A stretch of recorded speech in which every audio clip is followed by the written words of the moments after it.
Hey everyone, it's JoJo. Welcome back to my channel. I'm here to do a scary story time. And I'm going to be telling you guys the second part of the story I told you guys before of me being stalked by a killer while I was babysitting. So this is when the story continues on when I'm driving back home from PA to New York. So this is how, guys, I am going on Google Friends from Bath and Bodies, put some of that on. We're gonna really get into this because this one's really scary, this part, and it's definitely not for the faint of heart.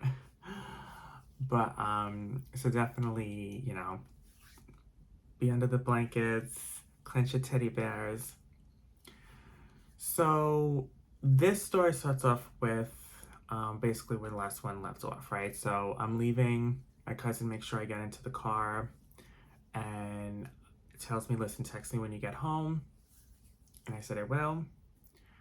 And remember, they lost electricity. So I told them, you know, text me when you get electricity back.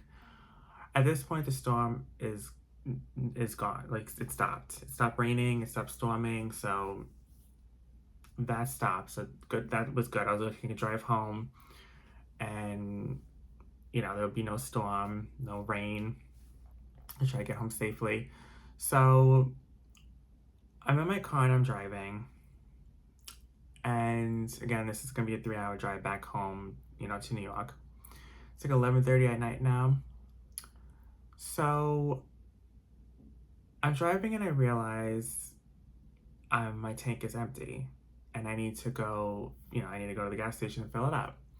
So in PA, they have a place called Turkey Hill. That's their gas station chain. It's not anywhere else in the United States. It's literally only in Pennsylvania. They have a gas station chain called Turkey Hill. So I went to a Turkey Hill and I filled up my tank of gas, and then I went into the store just to get a drink for the road, you know, maybe like a snack. And I'm checking out and I turn around and I could have sworn I saw that guy. Now again, I don't know exactly physically what he looks like, but because it was like dark when I saw him in front of the house, and you know, I really couldn't get a good look at him, but there was just something the way he looked at me, and then he said, "Tough, rough night." And the way he said that, I got scared. I was like, I don't know, I think this is the guy. So I ran out of the store. I said, first of all, get away from me. And I was like screaming at him, like, get away from me. And then I ran out of the store and I ran into my car and I drove off back onto the road. So this is when it gets a little bit more scary. So I call up my cousin. I said, listen, like, I think I just bumped into that guy in the gas station. I think it was him. He was like, oh, no, I think you're being paranoid. There's no way that was him. I was like, I don't know. There was just something, the way he looked at me and what he said. He said, oh, you had a tough night? He was like saying it sarcastically. I don't know. I feel like he was, well, my cousin was like, well, do you look like distraught? Like you just went through it tonight. So yeah, maybe you look distraught. And he was just asking if you've had a tough night. Basically, my cousin was trying to calm me down and make me think like I'm thinking too much into it. That can't be the guy. I was like, okay, fine. So, you know, I'm like, I'm back on the road. I'll call you. I'll text you when I get home. So I hang up the phone. When I hung up the phone and I'm driving, I started to feel like something was wrong with my tire. So, oh shit. So then I got out of the car. You know, I pulled over and I got out of the car and I was checking my tire. And I was like, oh, my tire doesn't look right. So I called up my cousin. My cousin's good with cars. And I called him up. And I said, look at this tire. I'm going to send you a picture of the tire. You tell me what you think of it. So I sent him a picture of the tire. And basically he said to me he was like, yeah, that tire doesn't look right. You either ran over something sharp or it looks like someone literally stabbed it with something. And I was like, well, what do I do? Like, did someone do this to me? And he was like, well, I don't know, but it definitely looks like you either ran over something or definitely someone deliberately did that to your car, to your tire. I was like, oh my God. So then he told me to run back in my car and lock the doors. I said, okay. And he told me, listen, you would have enough air in your tire to drive to New Jersey. Everything in Pennsylvania, unfortunately, car shops and everything is closed down. It's like midnight at this point. So nothing's going to be open. But I know a good car dealership repair shop in New Jersey. And you definitely have enough air in your tire to make it to New Jersey. He goes, just trust me on this. You definitely do.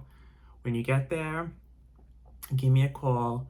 I'll let them know, and you can get your tire fixed. Easy job. Probably take not more than 20 minutes, half hour, and you'll definitely be able to get back on the road. And I said, okay. And I was like, really? I was like, oh my God, really, my rotten luck, this had to happen to me.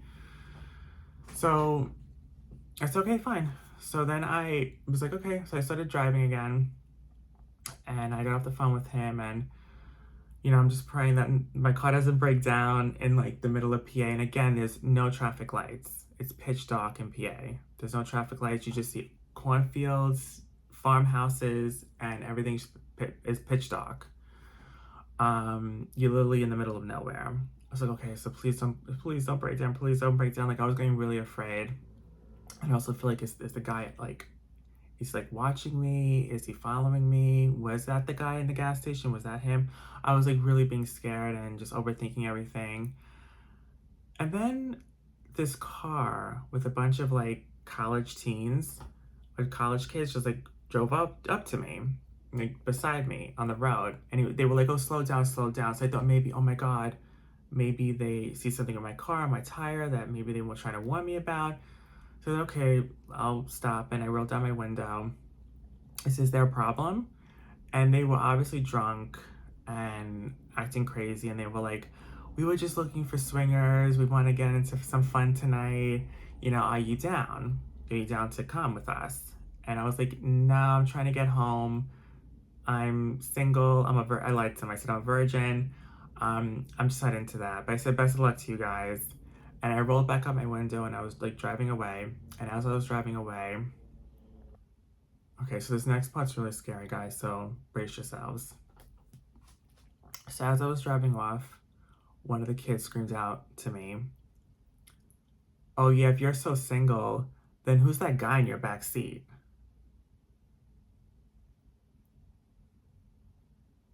I was like, I'm like driving and I'm like, what the hell do you mean by that? Next thing I see through the rear mirror there, a hand come up. And then he came and he started choking me. This guy, it must have been that guy. And he put his hands around my neck and he was choking me. And I was like, I couldn't even believe it. I was like swerving off the road. I was trying to get into my pocketbook because, so I'm like, literally, I have one hand on the wheel, he's choking me, and I have one hand in my pocketbook. And I know I have pepper spray in there. So I took out the pepper spray and we're like on the road. We were like, I was like, oh my God, like I'm trying to survive. I'm trying to like get his hand off my throat, but I'm trying to reach the pepper spray. I reach the pepper spray and I spray him in the eyes. But while I do that, I'm like swerving off the road because I'm still like not fully paying attention. And I swerve off the road and I go right into this cornfield, and the car like kind of swerves over and tips over a little bit, and then it flattens and falls right into like this friggin' pole. But I realized later it's actually like a scarecrow. The car hits like this scarecrow in the middle of the cornfield. It's like a wooden stick block that's holding up the scarecrow. My car hits that. And it comes over sideways and hits that. So now I knock out my head, I'm unconscious. I probably wake up a few minutes later and I'm like dizzy and I feel the blood on my forehead. And I look behind me and I see that he didn't have a seatbelt on. I had my seatbelt on. So I see him and he didn't have a seatbelt on. He literally like hit his head really bad on the windshield, on like the side window. And I was like, oh my God. And I'm like dizzy. I'm like, oh shit. So then I grab my bag, my stuff and I kick open the car door and I crawl out of it. And I'm like catching my stance. Couldn't believe that just happened, but I didn't want to stay in the car with him and I could not drive the car at this point. Like my car is stuck in this because it just rained. So like it was probably stuck in mud. It was like tumbled over. There's no way I could drive it. I left him in my car and then I was stumbling away trying to find anything. I took out my phone, no service. I'm in the middle of a deserted cornfield. Of course, there's no service. So I'm like, and I know the college kids back there is probably long gone. So I'm like, what the hell do I do? So I'm like running through the cornfield, trying to find help, and I literally slip and fall right into the mud. Like I swear to God. So now I had my makeup on. I had my makeup on. So I'm crying, blood's dripping down from my forehead. I look crazy. My makeup's all over the place. I'm dirty. But I'm still running through the cornfield. I'm thinking, what happens if he wakes up and he runs after me and, you know, he chases after me through the cornfield? Like, what happens then? Like, I'm gonna be dead. He's gonna kill me. So all you hear is the cornfields, just the wind blowing through the cornfields, and just like you're like running through the cornfields trying to find anything. And I see a farmhouse up the way, and I'm like, oh, thank God. But the lights are off. I'm like, okay, these people are probably sleeping, but I got to get to them somehow. So I'm running, trying to get to that house, and I'm like thinking, please, I'm in panic. I'm like, oh my God, please, this guy, please don't wake up and come after me. Please don't come after me. So I get to the house, and I'm knocking on the door, and maybe like a minute or so later, an elderly couple answered the door, and they were like, what the hell's wrong with you? I said, please, I'm being attacked. I almost just died. I got into a car accident. I'm really scared. They're like, come in. So I come in. They're like, well, first of all, let me bandage you up because you're bleeding bad. So they cleaned my wound and they bandaged me up. And I said, please call the police. Please call the police. So they called the police, and I'm like, okay. So I tell them the story about what happened the whole night when I was being stalked at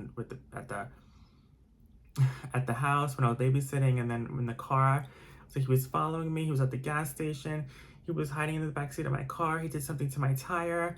I was like going on and on and on. I was telling this unbelievable story, and the elderly couple were like, their minds were blown. They couldn't even believe what they were hearing.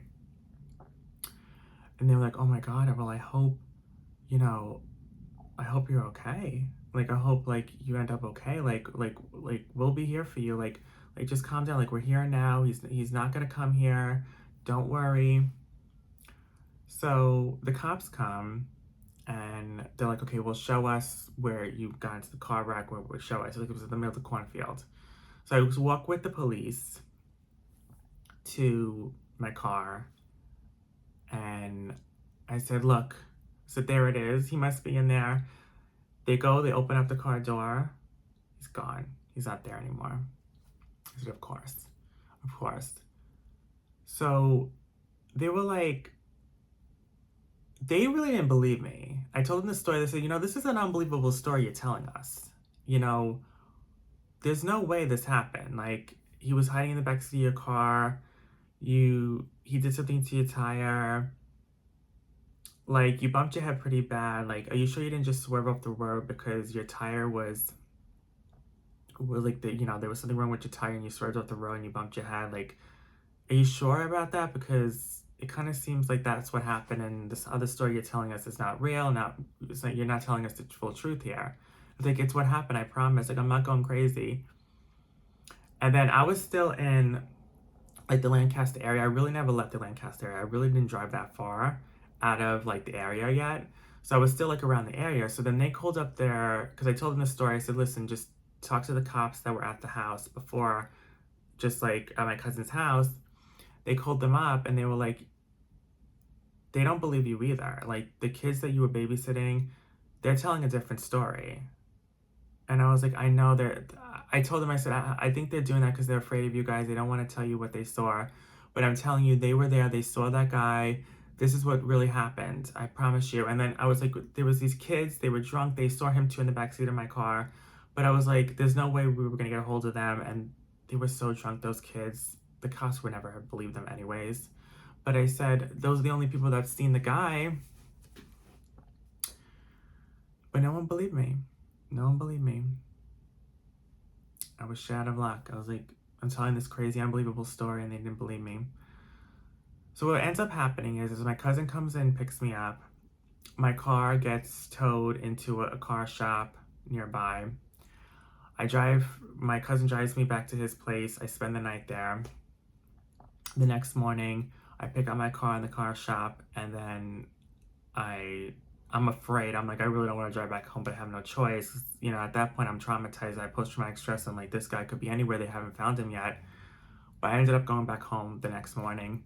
They ended up getting their electricity and power back the next morning.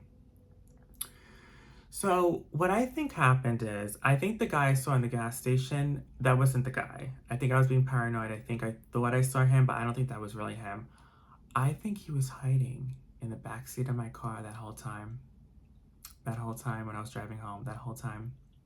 He was in the backseat of my car. I was driving for a good half hour to 40 minutes because, again, Lancaster's like a big area. I was about to leave Lancaster, I would say, when this whole situation happened, when it came to a head. But yeah, I was driving for like 40 minutes at that point, and he was there the whole time, I think. And I think he did that to my car, my tire, before I even left the house. I think he did that while I was still babysitting the kids. And I think he snuck into my car somehow, and got into my car somehow when I was still babysitting. I was still at the house. Or that was the guy at the gas station. Or maybe not. But maybe he snuck into the car when I was outside checking out my tire. That could have also happened. But of course, I'll never know. So I wanted to know what happened to that guy, right? Like, who is this guy? So then, like, 2 weeks later, I would say I was looking at the news, and I saw him. I knew it was him. I was like, I know that's him. And they got him. They got him. He was there on the news, and they caught him. He was stalking someone else. The person filed a complaint, and they caught him, and he was put to jail. And I'm looking at his mugshot, and I'm really getting a good look at him, right? And he looks so familiar. And I come to realize, I said, I think I've met him before. And so I told my friend Lauren, I called her up and I said, who is this guy? Do you know this guy? Because I feel like I've seen him before. She goes, he lives right up the block from me. Do you not remember him? That's the guy that was at one of my parties and you were there. Do you remember seeing him at one of my parties? I was like, no. I was like, well, were you friends with him? And she was like, well, I wasn't friends with him, but I knew of him in the area and he used to come to my parties. And I was like, oh my God. I said, that's how he knew me. That's how he knew where I was. He probably was stalking me. Because then I realized, I said, I was talking to someone on Grindr, which is the gay dating app, that was in the area that day, and he was like really close to me, and he wouldn't show me a face picture of himself, and he was like acting kind of weird on the messages. And I was like, I think that was him. I think he's been like stalking me or following me and finding out when I came to Lancaster, PA. And he was stalking me that night. I told my friend, I said, Lauren, that's the guy that stalked me and almost killed me in my car. She was like, you gotta be kidding me. I said, yeah, that's him. I know it's him. It all makes sense now. And she was like, I can't believe it.